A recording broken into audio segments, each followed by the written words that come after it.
छोटी पार्टियां बीजेपी के लिए बड़ी चुनौती पेश कर रही हैं, तो बीजेपी ये मैसेज देने की कोशिश कर रही है कि फिलहाल सब कुछ ठंडा ठंडा कूल कूल है। चित्रा जी, देखिए, आपने सब अभी कहा था ठंडा ठंडा कूल कूल, और आपने फिर केशव प्रसाद मौर्य जी का भी बयान चलाया। हमारी पार्टी जो है संगठन पार्टी है, यहाँ पे सबसे ऊपर देश है, फिर हमारी पार्टी है, और उसके बाद जो है अपना व्यक्तिगत हित आता है। और देखिए, केशव जी ने बिल्कुल सरलता से एक बात कही, स्पष्ट कही कि अगर केंद्र नेतृत्व फैसला करेगा तो योगी आदित्यनाथ जी ही चेहरा होंगे मुख्यमंत्री का। अब ये जो हमारी एकजुटता है, इसको देख के आग लगी हुई है। चित्रा जी, भारतीय जनता पार्टी की विडंबना अब ये हो गई है कि मोदी जी से ना देश संभल रहा है ना दल। भाजपा शासित प्रदेशों में मचा है सियासी दंगल और चारों तरफ फैल रही है सिर फुटौल। तो वो क्या है ना कि चाहे कोरोना हो चाहे सियासत, मोदी जी के काबू में अब कुछ आ नहीं रहा है। शायद झोला उठाकर चल देने का वक्त आ गया है। अब आप देखिए कि भारतीय जनता पार्टी अपने ही ऊपर दो धारी तलवार चला रही है उत्तर प्रदेश में। देखिए चित्रा जी, आप कह सकते हैं कि बीजेपी में और बीजेपी सरकार में ठंडा ठंडा कूल कूल हो गया है, हम मान लेंगे। लेकिन उत्तर प्रदेश में ठंडा ठंडा कूल कूल कोई नहीं महसूस कर पा रहा है। न किसान महसूस कर रहा है, जिसको कहा गया था कि आपकी आय दोगुनी हो जाएगी। न बेरोजगार नौजवान महसूस कर पा रहा है, जिसको कहा गया था रोजगार दे दिया जाएगा, उन्हें डंडा मारा जा रहा है, FIR लिखी जा रही है। न बहन बेटियां महसूस कर पा रही, न छोटा व्यापारी महसूस कर पा रहा है, और न ही कोरोना से अपनों को गंवाने वाले लोग महसूस कर पा रहे हैं। हमारा विकास दर जब बहन मायावती जी उत्तर प्रदेश की मुख्यमंत्री बनी 4% था GDP, और जब उन्होंने छोड़ा मुख्यमंत्री पद तो 9% हुआ। उत्तर प्रदेश में दर्जनों विश्वविद्यालय बनवाए, दर्जनों डिग्री कॉलेज बनवाए, लड़कियों की शिक्षा के लिए किया। और यहाँ तक कि ये जो कोरोना का काल है, जो सबसे बड़ा काल बन गया है भाजपा सरकार के लिए, उसके लिए भी आपके नोएडा में ऑक्सीजन प्लांट लगवाया, जो आज काम आया है। भारतीय जनता पार्टी ने जो वादा किया था, जब नड्डा साहब यहाँ जो है प्रभारी थे, तो जब वो बन गए राष्ट्रीय अध्यक्ष, तो हमारे समाज को बड़ा सीना चौड़ा हो गया कि अध्यक्ष बन गए, जल्दी मेरा काम हो जाएगा। जो उन्होंने वादा किया तो वही मेरे को पूरा होना। हमारे समाज का आरक्षण चाहिए, आरक्षण मेन है, चाहे हमें पद मिले, प्रतिष्ठा मिले, चाहे कुछ न मिले। आपकी सरकार की नाक के नीचे ये रैकेट चल रहा था।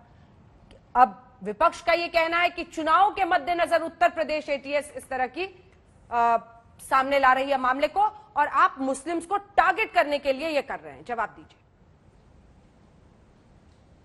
देखिए अंजना जी, अभी आज तक इतने बड़े चैनल ने अभी अपनी रिपोर्ट को प्रस्तुत किया। उस रिपोर्ट में बारीकी के साथ किस प्रकार से लोगों को डराकर, लोगों को धमकाकर, महिलाओं का रेप करके, और आपने पीड़ितों का जो है इंटरव्यू भी दिखाया, उनका साक्षात्कार भी दिखाया। अभी एक बहना वो अपने दर्द को सुना रही थी। और तो और जिन लोगों ने कन्वर्ट किया, वैसे मोहम्मद उमर गौतम को आप भाषण देते हुए भी उनके रिकॉर्डिंग को सुनवाया, जिस रिकॉर्डिंग में वो खुद मान रहे हैं कि हमारे इस प्रकार के दावा सेंटर चलते हैं, और जिस यूनिवर्सिटी, अलीगढ़ मुस्लिम यूनिवर्सिटी में हमने खुद 7 लोगों को कन्वर्ट किया है।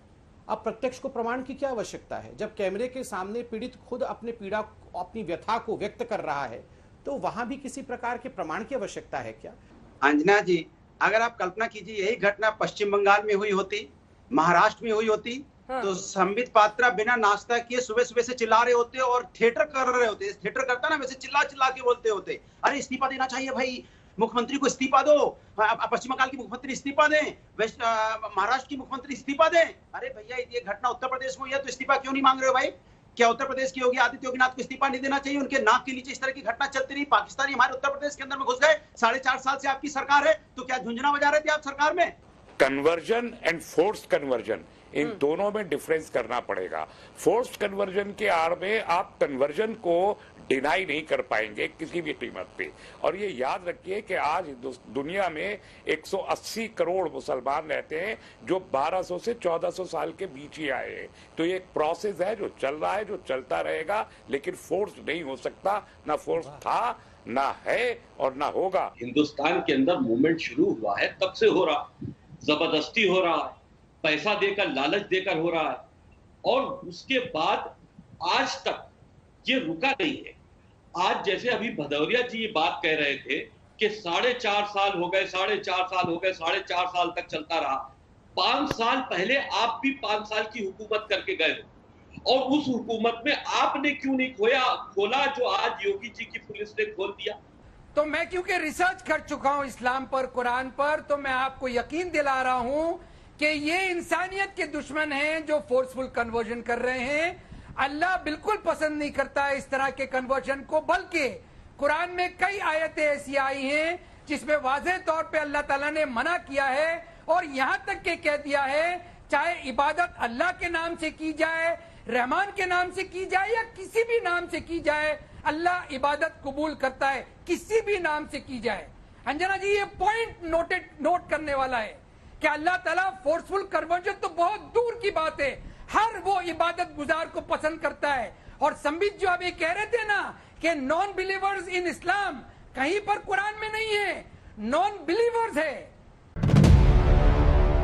बहुत सारी जैसे ही घोषणा हुई थी कि बातचीत होगी, राजनीतिक एजेंडा चलाने की शुरुआत वहां से हो गई थी, लेकिन जम्मू कश्मीर के लिए जो नया कदम बढ़ा था वो वापस नहीं हो सकता है। जम्मू कश्मीर की नई विधानसभा के स्वरूप को तय करने के लिए डीलिमिटेशन आयोग काम कर रहा है। नई विधानसभा में पीओके के लिए छोड़ी गई 24 सीटों को अलग हटा दें तो 90 सीटें हो जाएंगी। लेकिन सबसे बड़ा सवाल यह है कि जम्मू कश्मीर के किस क्षेत्र में अब कितनी सीटें आने वाली हैं। उसी सवाल में नए कश्मीर की राजनीति पूरी तरीके से छिपी हुई है। जम्मू कश्मीर के 20 जिलों के डिप्टी कमिश्नर्स के साथ 2 अलग अलग सेशंस में डीलिमिटेशन कमीशन ने वर्चुअल बैठक की। बैठक में उप चुनाव आयुक्त चंद्रभूषण शामिल हुए। डिप्टी कमिश्नर्स के साथ उनके जिलों में भौगोलिक स्थिति, डेमोग्राफिक पैटर्न, प्रशासनिक दिक्कतों को लेकर चर्चा हुई। डिप्टी कमिश्नर से एसटी आरक्षित सीटों के बारे में भी जानकारी ली गई। नई विधानसभा में एसटी आरक्षित सीटों को निर्धारण काफी अहम होगा। जातिवार आंकड़ों और जमीनी हालात को देखते हुए एसटी आरक्षित सीटों पर फैसला होना है। वैसे तो डीलिमिटेशन का आधार 2011 की जनगणना होनी है, लेकिन डिप्टी कमिश्नर्स के जरिए डीलिमिटेशन कमीशन को मिले जिलों के अपडेटेड आंकड़ों को ध्यान में रखा जाएगा। डिप्टी कमिश्नर्स के साथ डीलिमिटेशन कमीशन ने जो चर्चा की वो उनके द्वारा भेजे गए प्रोविजनल आंकड़ों पर आधारित थी। डीलिमिटेशन कमीशन अभी राज्य की नई विधानसभा की ड्राफ्ट नक्शा बनाने पर काम कर रहा है। ड्राफ्ट लिमिटेशन नक्शा बनने के बाद उसे सार्वजनिक करके उस पर सुझाव मांगे जाएंगे। डीलिमिटेशन कमीशन को डीलिमिटेशन का काम यानी परिसीमन का काम 6 मार्च 2022 तक पूरा करना है।